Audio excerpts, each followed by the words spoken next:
in the last century, and still it is on. Because Middle East, when Middle East was, the oil was discovered, Middle East had become El Dorado.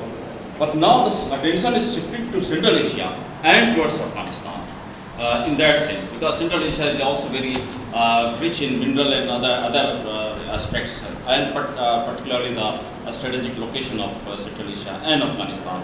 Whosoever controls Afghanistan controls the entire Central Asia.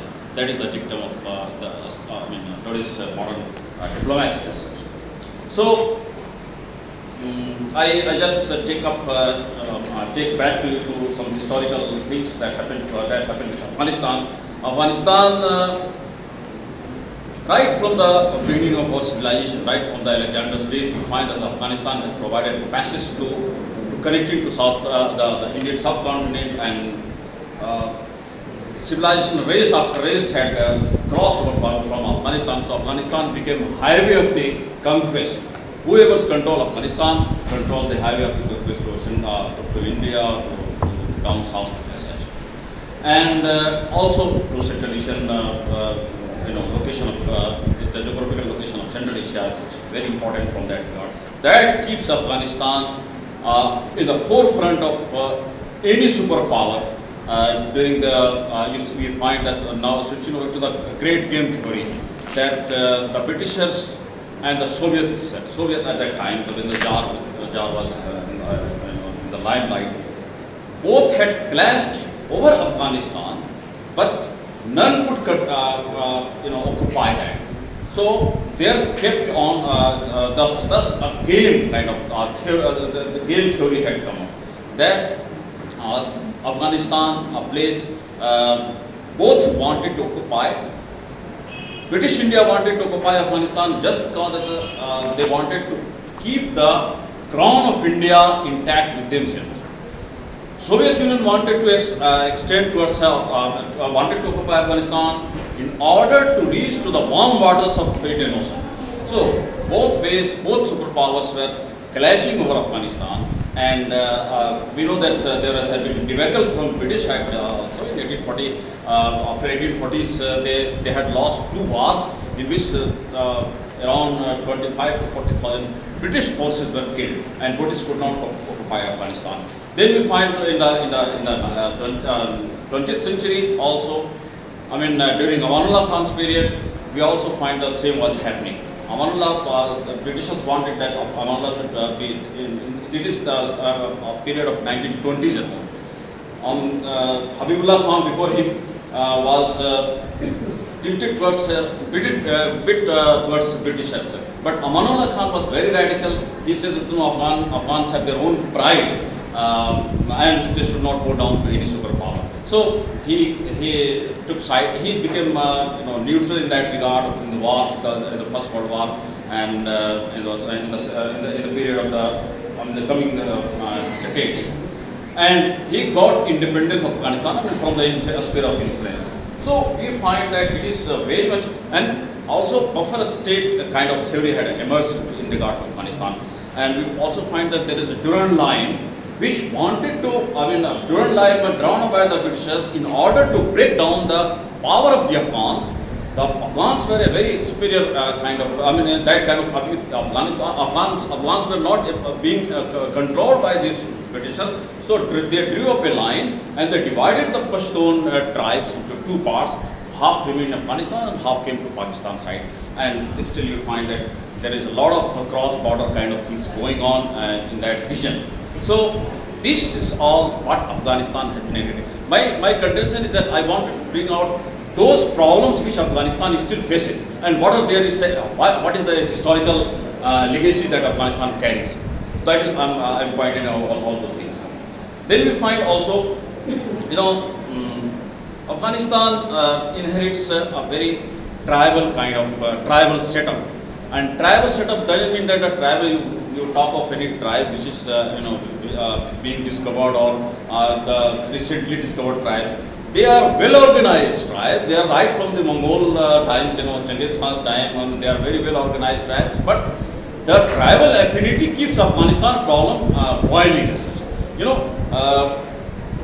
what we find that the Pashtuns have their own custom and traditions. For example, there is a code of Pashtun Wali. No Pashtun should break that law and should not mix up with the other tribes. There is a clear-cut division of the tribes in Afghanistan from northern side to the southern side.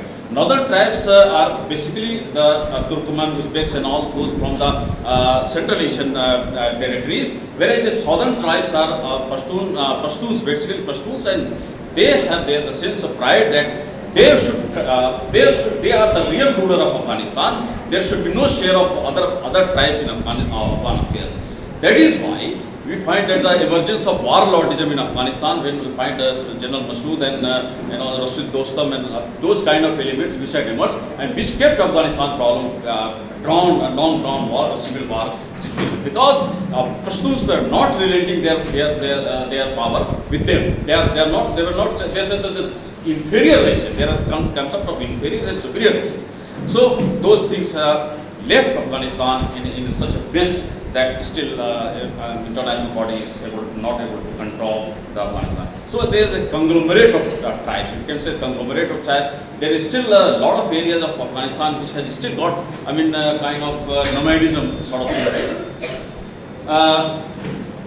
There are religious elements. If you don't discuss religious elements, we will not do justice to this topic. Religious elements, I find that it is basically,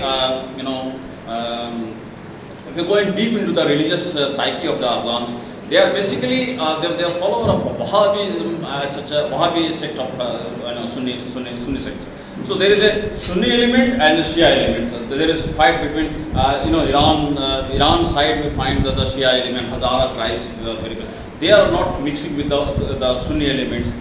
And when Wahhabism emerged during our time, our contemporary period, Saudi Arabia and other countries supported Wahhabist, and there emerged a lot of madrasa along the borderline, the Durand line, that's what I'm saying, in Peshawar area and all that. Those madrasas became the harbinger of all those kind of troubles which still Afghanistan is finding difficult to control.